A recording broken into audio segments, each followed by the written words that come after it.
Love Paige. Honestly, love Paige. I mean, if you're a Paige hater, I don't know How? how. How? Hello, and welcome to the Women's Cut. I'm Jay. That's C-Way. Let's get started. So, C, outside of this whole sports situation, what media are you watching? What are you listening to? What are you reading? Not reading. If it ain't for the law, I'm not reading. That's actually just a bad habit of mine. I do not read enough. What am I consuming? I do watch Ready to Love. It's a black dating show on OWN, and they just One had of my, their finale. one of And my cousins was on that show. She was a wait, villain. which I'm not gonna mention who she was. I that's off wait, no, you gotta say it. No, which one? off camera. I got you. Are you gonna deprive them of that? I'm gonna for real. Off camera. I'll tell you all about it. That was a true surprise. Wow. Okay, so shout out to Kojo Little Black Book. I'm always over there reviewing my Ready to Love. So that is super, super fun. So I've been consuming that, just some podcasts. I've been watching clips of some crazy podcasts, that Evelyn Lozada and Shanice podcast, whatever they got going on. That has been interesting. And trying to stay away from the news. That's what I've been doing. What about Well, you? I will say, you was telling me about the whole Shanice situation earlier, and it's yet again another example of people not partaking in the source material. Yeah, So I think not knowing that your child's father is a felon. when he raps about it, when he raps about it repeatedly on several I be songs. trying to figure out what do people be talking about before they have kids. I just find having kids just such a serious thing, and it must be that people aren't talking about nothing. Girl, What they is the we conversation? nothings. You think they talking? That's how they had the kids. They not talking at They're all, not girl. talking. Let's get to the cutting room floor. What we have All right. first, girl? All right, so we got the topic that I know the least about the NFL, and I'm assuming the Super Bowl is set, right? Let me know the Super Bowl is set. We The got Super Bowl is set February 8th, which should be a U.S. holiday because it's a whole bunch of people who are not going to be going to work that Monday. We have the Seattle Seahawks, and we have I don't know if you would call them a surprise, but it's a very quick turnaround for the New England Patriots. Their coach was hired this offseason, much like Ben Johnson. Him and Mhm. Ben Johnson were basically head to head for who's going to get coach of the year. Vrabel will get coach of the year. He's also the first player to ever start in a Super Bowl and then coach a Super Bowl. Um, and Cool.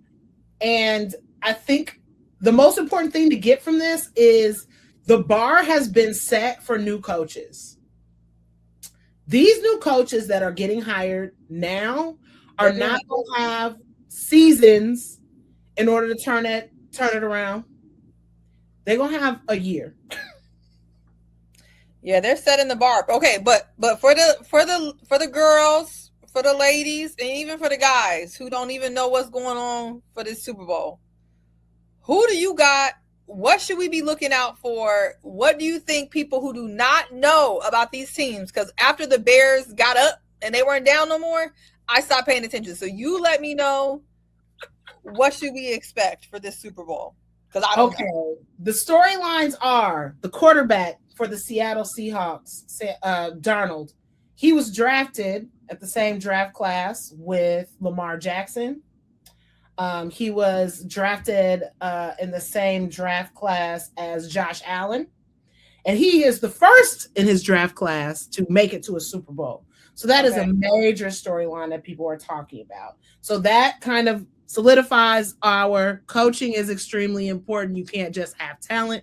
You have to have coaching. You have to have a good GM to build around them. This will be a defensive game. I'll be very surprised if with these two defenses, it's 30-47 like it So has low been. scoring game, you think? Low scoring game? I'm going with a low scoring game. I'm personally a fan of defense.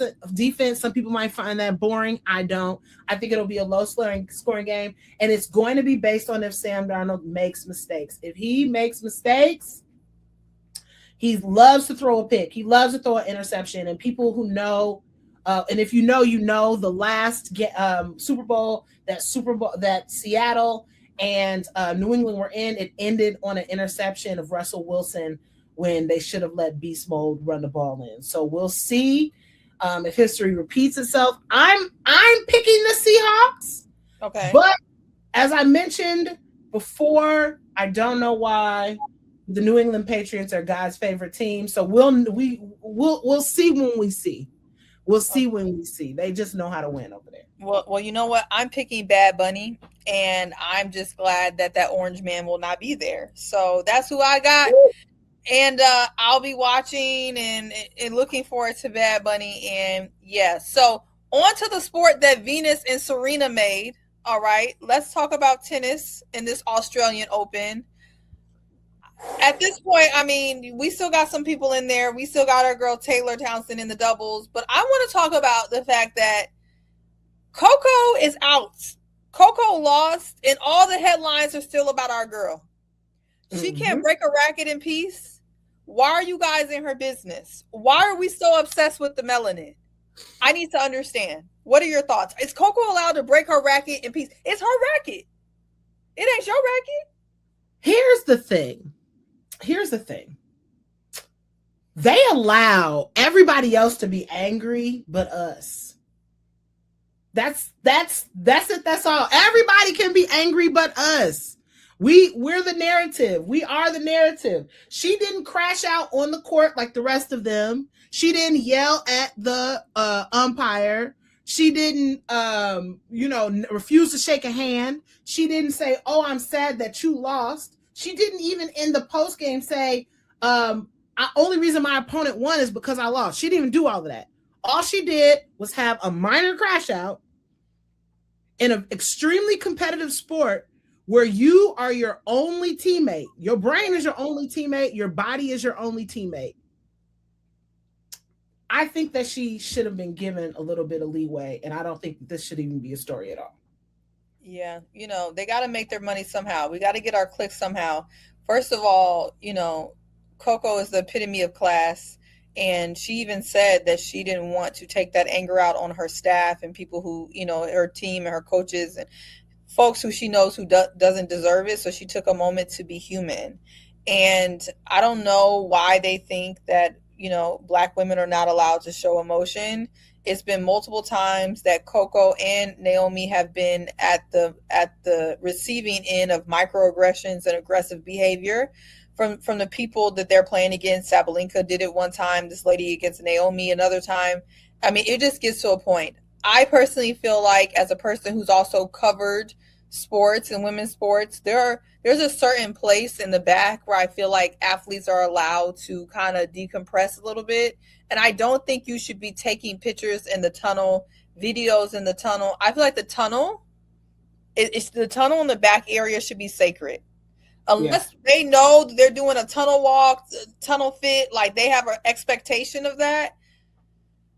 The stuff that we're willing to do for clicks, I think, is just out of control. But I want to say, Coco, you're out, and they still ain't got nothing to talk about but you.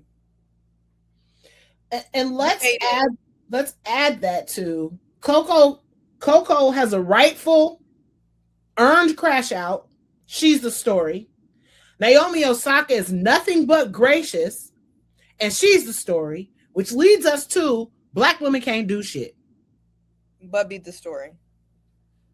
That's it. And I'll take it. What should have been the story last Monday was that Naomi came in with a badass fit. That should have been a story. It should have been a story that her child Shy was like, I really like jellyfish. And they were reading a jellyfish story. And she said, you know what would make this baby happy and make all of these other people happy? And she called up, Venus and Serena having cold ass fits that everybody remembers. She said, what would make this colder is if I came out here dressed like a motherfucking jellyfish. That's so cute. And she came out slayed.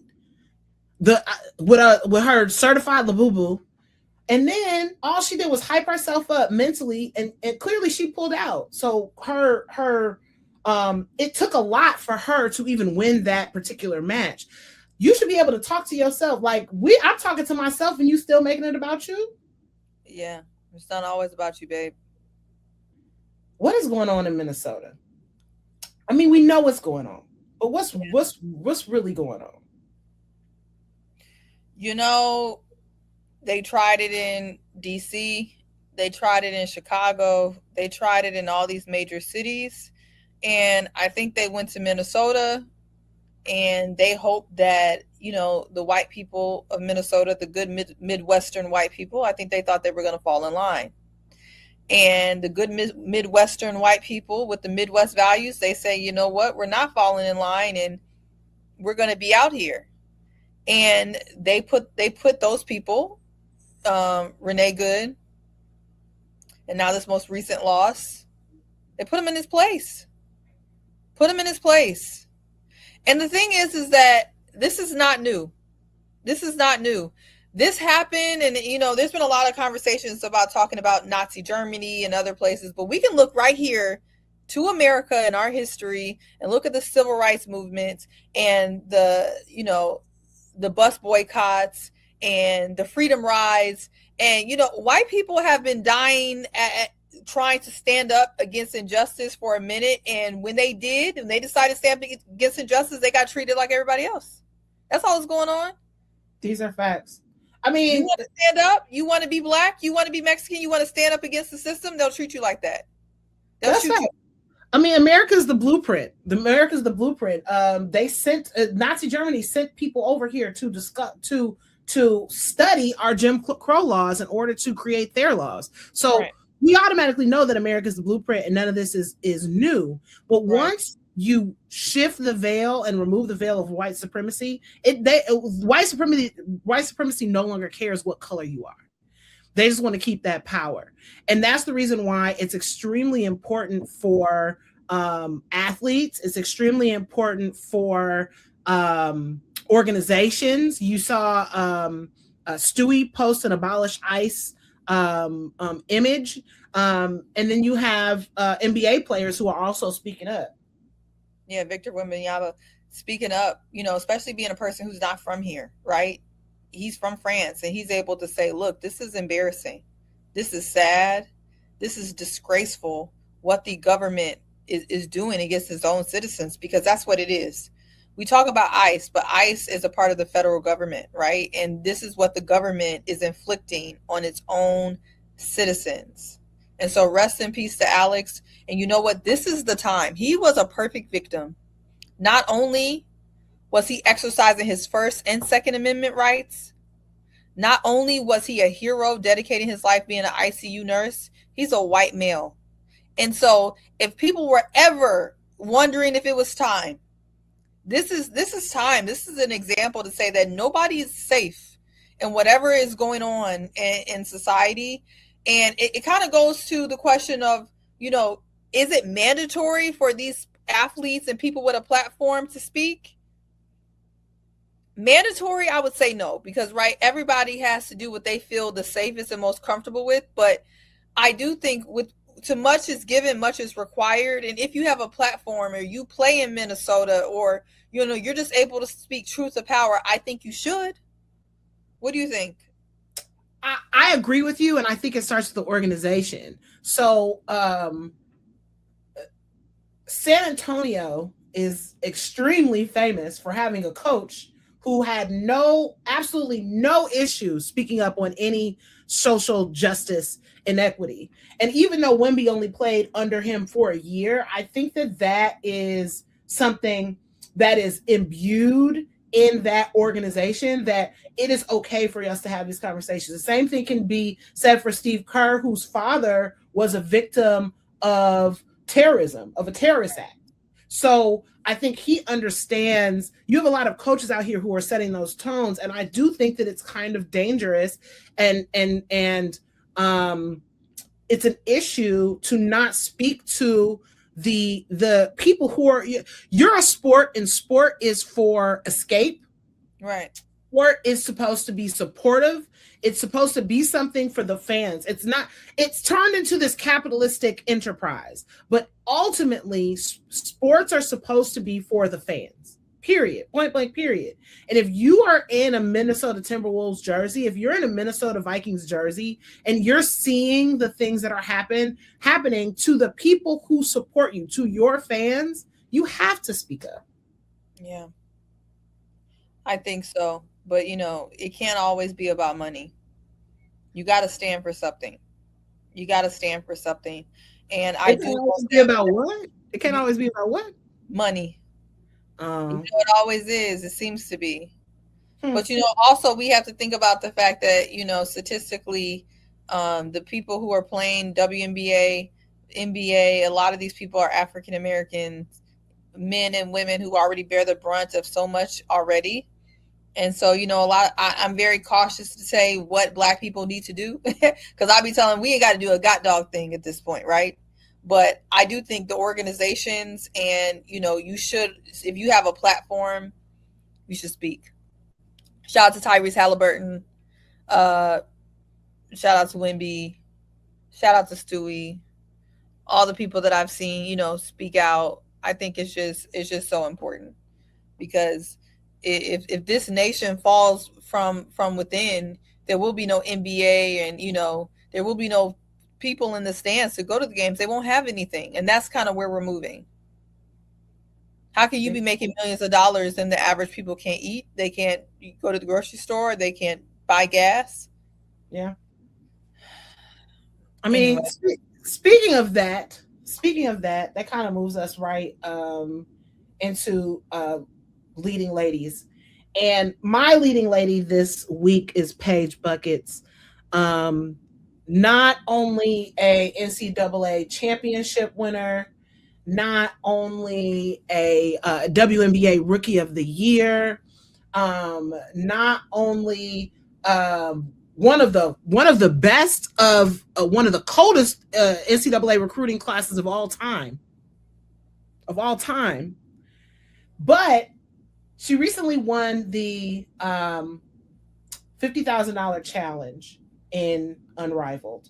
For those of you guys who are unfamiliar with Unrivaled, it is a US based 3-on-3 league who plays in Miami and also plays in what's the new team? New city, Philly. feeling this Also, Friday.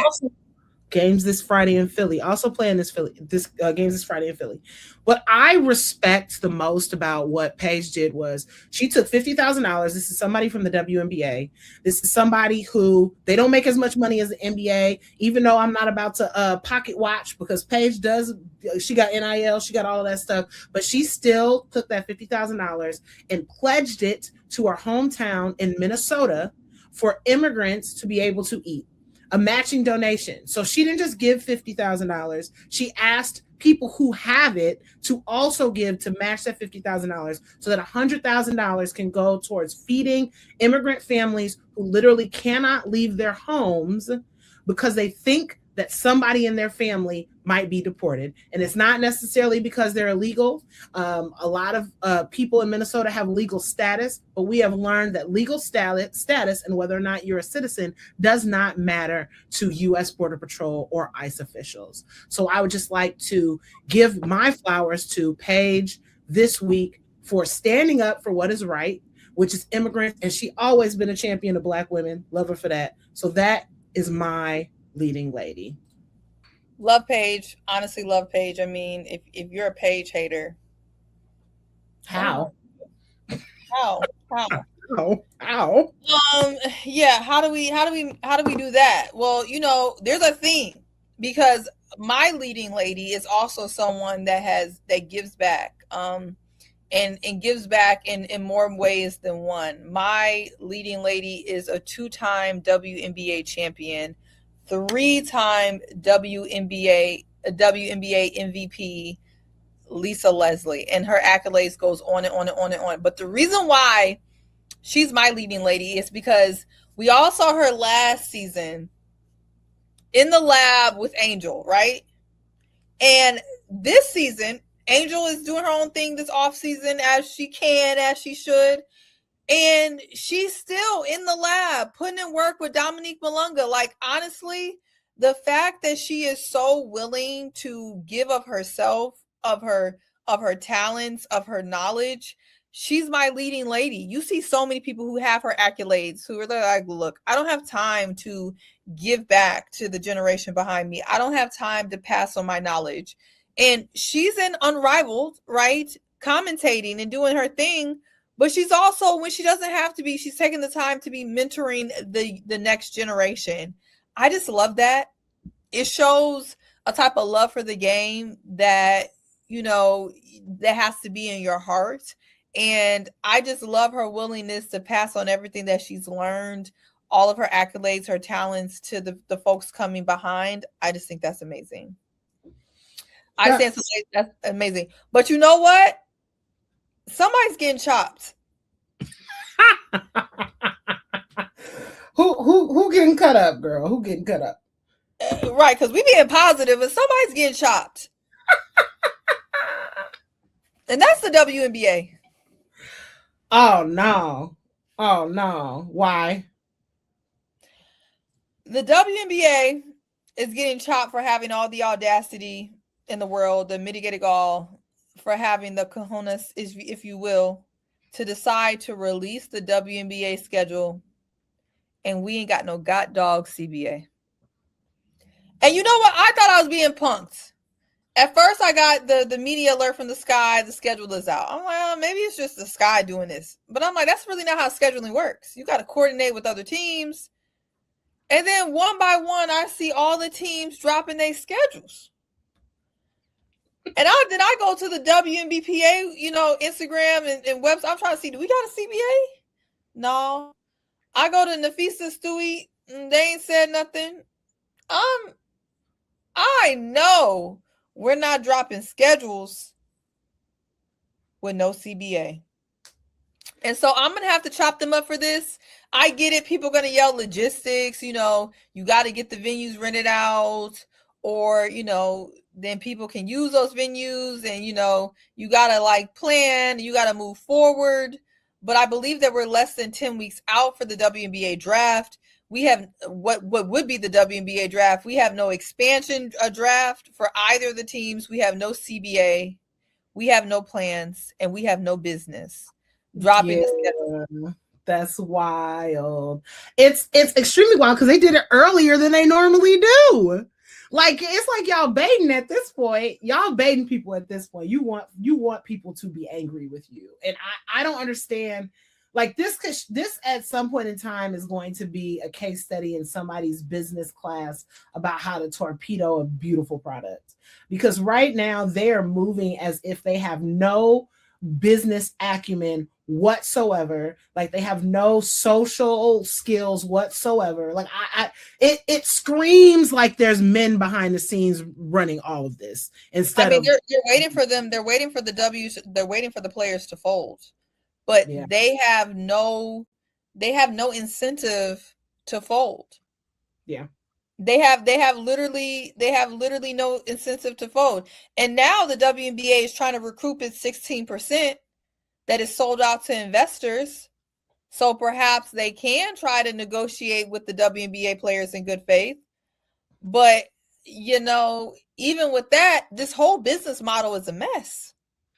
I mean, them NBA players gonna have to get bought out, and that's the. I mean, the NBA teams are gonna have to get bought out. That's the only way that, like, I get what they were trying to do, but you should never give 50% or what was it, 46% of your business to an outside entity that again, as we state, profits off of you not being successful. I get 20%. I get a 20% buy-in. I get that, but the rest of them need to be equity partners or owners of the league in order for you to even be able to negotiate in good faith. They ain't never did that at NBA. They ain't never had there's and just to set the record straight, just to make it clear, the NBA and its ownership group. So the NBA ownership group owns 100% of the product, right?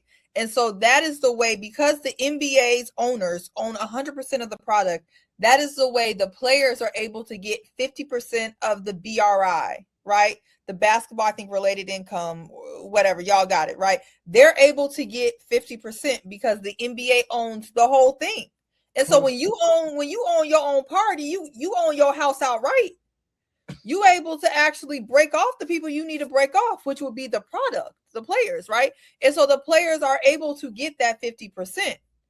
In the W side, you got 42% now to the NBA, 42% to the WNBA's owners, which again, like I said, the NBA owners own everything, the whole pot. In the W side, it's only 42%, and then 16% to this investment group. Yeah. So even if you do buy back that investment group, like you said, the NBA has to get the hell out of Dodge if it's gonna make sense. They're acting like they don't know what they got to do to make this work. Them 60% to go. The 42% here's the other part. Here's the other part. I feel like people don't understand how investments work. And when you invest them, let me speak direct to the camera. When you invest in a product, the investors get paid first.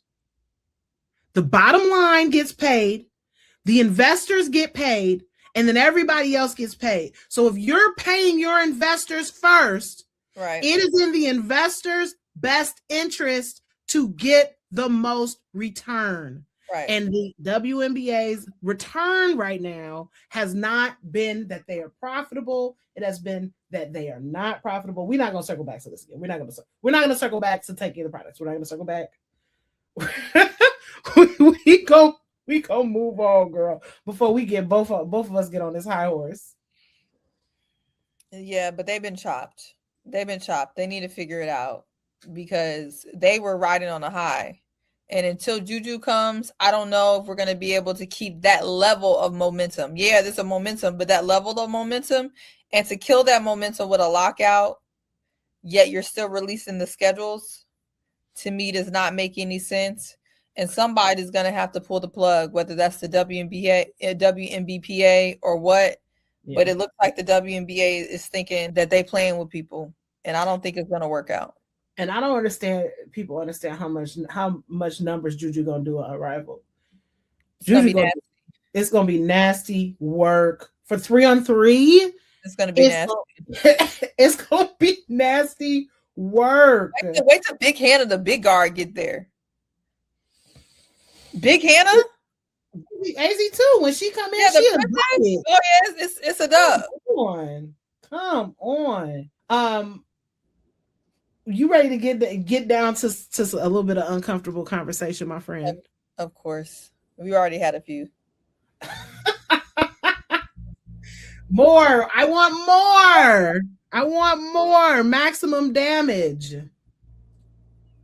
The question is, does the U.S. deserve to be in the Olympics in 2028? Do we, Jay? Do we deserve to host? Do we deserve to host international players? No.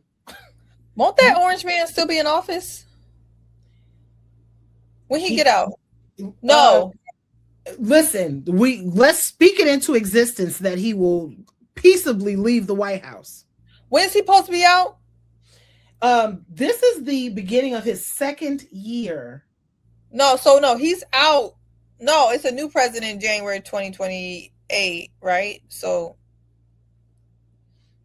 okay, so I'm just trying to make sure that he's not supposed to be there. Whether he stays is a whether he decides to camp out, I'm not referring to. I'm just trying to figure out if he's supposed to be out. He's supposed to be gone, but I don't think this time. The way this man has destroyed everything, we don't deserve a FIFA. If they trying to send ICE agents to Italy, what they got to do with Italy? Ain't no borders over there. Ain't no U.S. borders in Italy. What are we doing?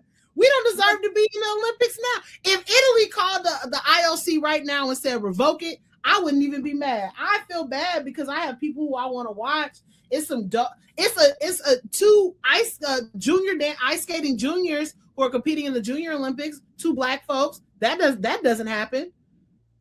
You know what I'm saying? I have a lot of stuff. What I will say is the people that contributed to this whole situation that we're in are likely nowhere near these people that are actually going to the Olympics. That's the sad part. 2, I don't even think the international community is even buck enough to even pull it, because he been cutting up and sunning them and all the international stuff that's going on. Every time I look up when there's a meeting of leaders, they're kowtowing to that orange man.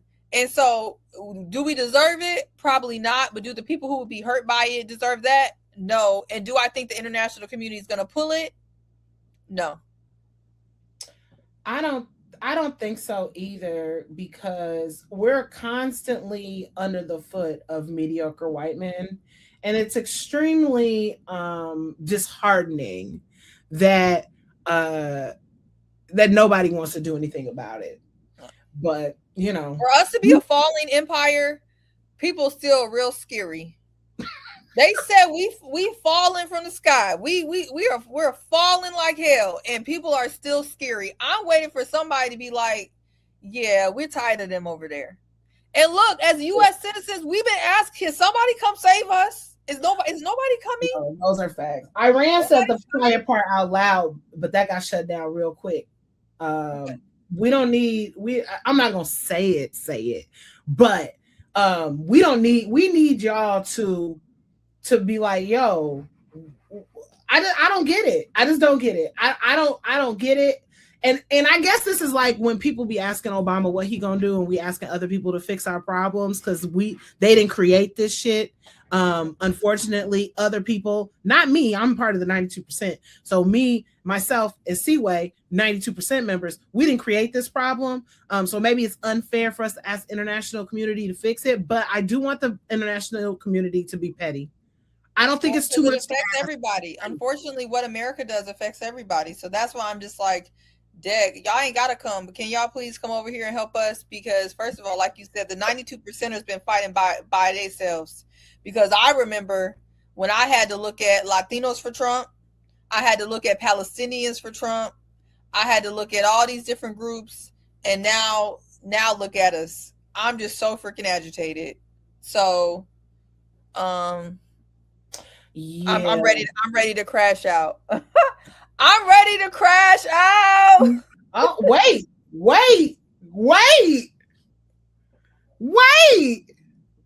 Not a crash out. Crash out. So you know what? I'm ready to crash out. So what I need you to do is I need you to tell me, give me two. Give me two. How we gonna do this? Y'all, we're talking about our top 5 WNBA crash outs. Okay, you gotta pick your 5. So we gotta pick our top, and then we'll go down the list. I feel like our 5 is gonna overlap. But when you take it off the board, they gone. Okay. I feel like this. I hate to feel this way, because I feel like everybody I choose is going to be a white woman, because they are allowed to crash out like no one has ever crashed out before. So off the top, if we're talking about, and we can pick from who's in the league and who's not in the league, right? Yes. Okay. You get yours. So you get one, I get one, and then we're going to go down the list. Okay. Top 5. I'm gonna start league first. That's already your top crash out though. That's your best one. I'm letting you go first. Oh, okay. Then I gotta go with Dana Taurasi. Number 1 all-time crash out, Dana Taurasi. Dana Taurasi, who texted Sue Bird from the locker room after getting teched up in a game. Dana Taurasi, who the door that she punched a wall in or kicked through, made an appearance at the Chicago the Chicago Sky 2021 championship parade. I am going to take Dana Taurasi, the queen of crash outs. That's a good one for your top one. My top one is gonna have to be Skylar Diggins, and let me tell you why.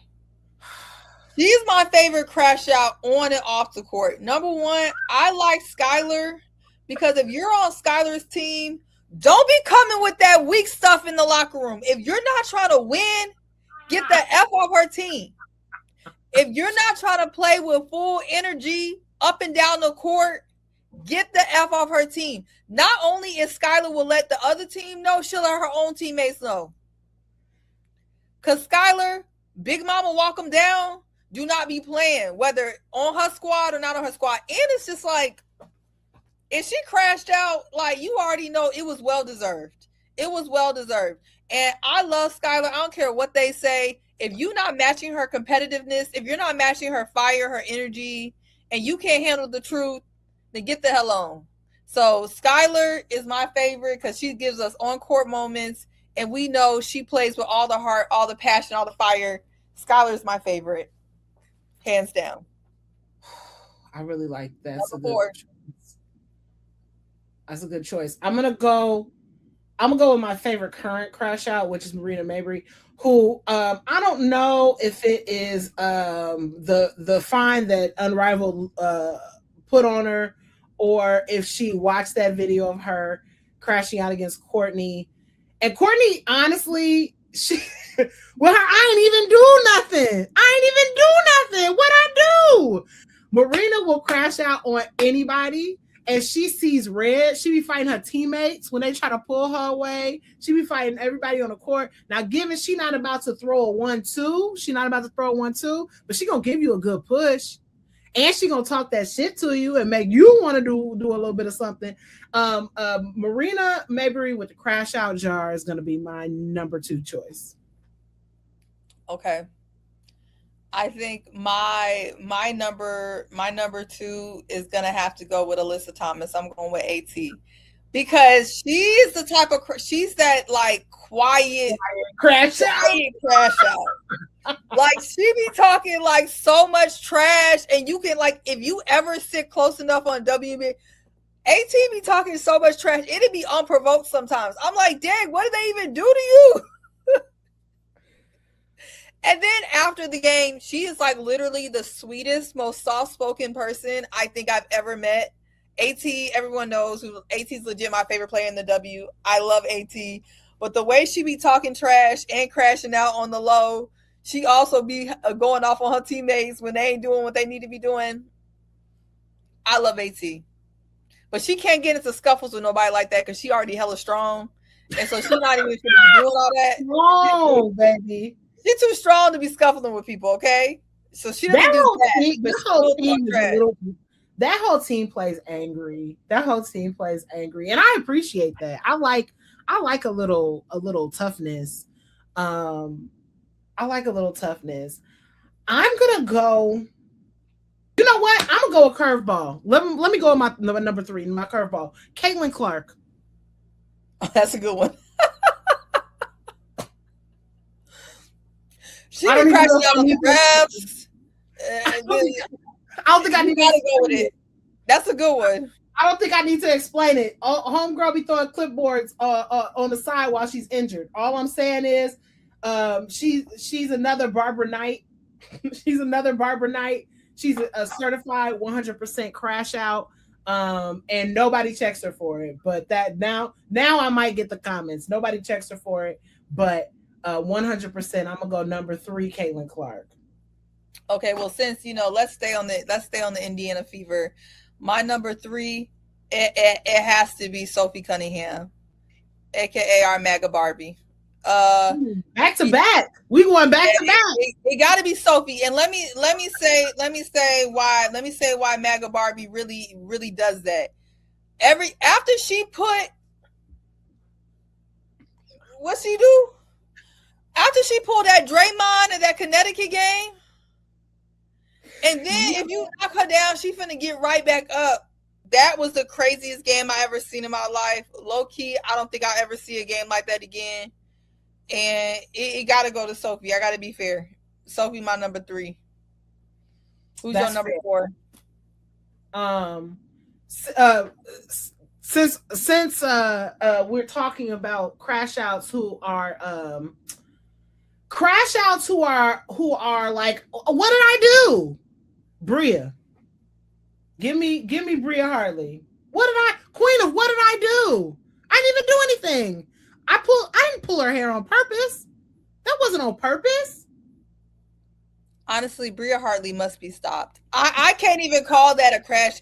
What she did all last season was straight menace behavior. Can we even call that a crash out?